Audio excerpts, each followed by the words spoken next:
Olá pessoal, meu nome é Igor, eu sou aluno do curso de Engenharia da Computação aqui da UFC. Minha matrícula do curso é 378997. Primeiramente eu vou falar sobre um dos primeiros tópicos que a gente teve na nossa disciplina de Sistema de Gerenciamento de Banco de Dados, que é sobre dispositivos de armazenamento. Por que eu escolhi esse tópico? Eu achei ele bem importante para a nossa disciplina, porque ela serviu como base, como alicerce para a gente aprender conceitos bem mais avançados em relação ao SGBD. Pois bem, primeiramente, o que seriam esses dispositivos de armazenamento? Basicamente, eles são dispositivos que são capazes de armazenar informações. São aqueles lugares onde as informações são guardadas para a gente posteriormente fazer uso dela.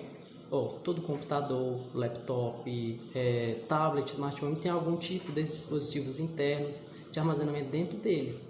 Mas além desses dispositivos de armazenamento interno, a gente tem também dispositivos de armazenamento externo, que são independentes da máquina que a gente usa.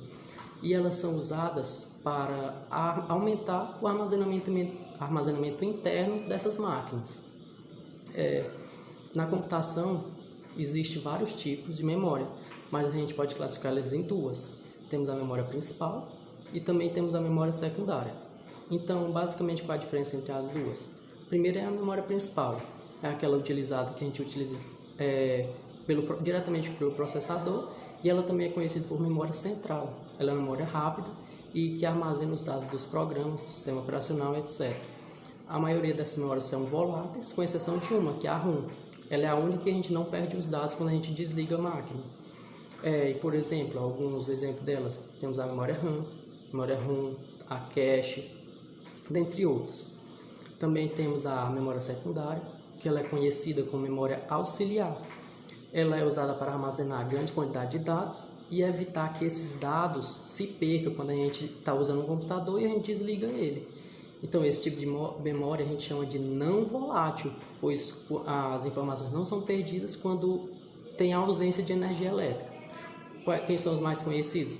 HDs, SSDs, pendrives, os discos ópticos, que é os CDs, os DVDs e por aí vai. Dentre todas essas mídias que eu falei, eu queria dar uma ênfase maior em duas, que são duas memórias secundárias, que é o HD e o SSD. São dois tipos de armazenamento secundários diferentes. Ambas são muito importantes, porque elas foram desenvolvidas com o intuito de comportar grande quantidade de dados dentro do computador e também para auxiliar a memória principal do computador. Hoje em dia, a gente sabe que o dispositivo mais usado de armazenamento ainda é o HD, que é o famoso disco rígido, né?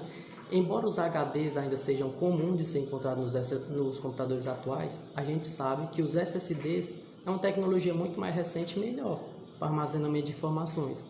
Mas se é melhor, mais novo, por que a gente ainda utiliza os HDs? Então, basicamente é porque elas têm seus prós e têm seus contras. Enquanto o HD tem um preço mais acessível, ele é mais lento em sua leitura e escrita de dados em relação ao SSD. Os HDs são mais sensíveis a impactos, porque dentro deles possuem partes mecânicas e móveis no interior. Então faz com que ocorra ruídos quando a gente vai ligar a máquina, por exemplo, faz muito barulho. Já os SSDs não ocorre muito isso. Os SSDs são mais superiores em relação aos HDs. A gente vê uma diferença bem marcante entre os dois em relação à velocidade de acessar os dados. E também pelo fato de no SSD não existirem partes mecânicas, que é outra vantagem que faz com que não exista sons no funcionamento dele. A gente costuma hoje em dia ver computadores que utilizam HDs com capacidade muito grande, 1 tera, às vezes mais de 1 tera, e o SSD com capacidade bem inferiores. Então, o preço é um dos pontos positivos hoje ainda para a gente usar o HD, porque embora isso ocorra, ainda a gente percebe que o preço dos SSD está tendendo a diminuir, e com o seu barateamento e também por conta de todo mundo está começando a usar armazenamento em nuvem, a gente não vai mais precisar tanto espaço em nossas máquinas. Então, dessa forma a gente vai, possivelmente, no futuro, a gente pode substituir os HDs pelos SSDs. Em relação ao armazenamento em nuvem, ele já está bem inserido no nosso dia a dia. É difícil a gente encontrar pessoas que não utilizam serviços como Google Drive, Dropbox, OneDrive, por exemplo. Mas o que vem a ser um armazenamento em nuvem?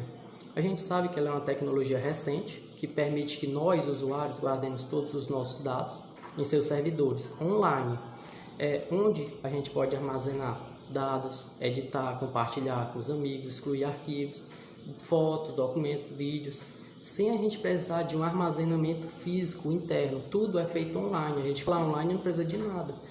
E um fato bem interessante em relação a considerar é porque muitas vezes arquivos armazenados podem estar fisicamente em outro país que a gente nem reside, porque quando a gente acessa um servidor de armazenamento em nuvem através de um dispositivo, a gente está acessando os servidores disponibilizados pela empresa.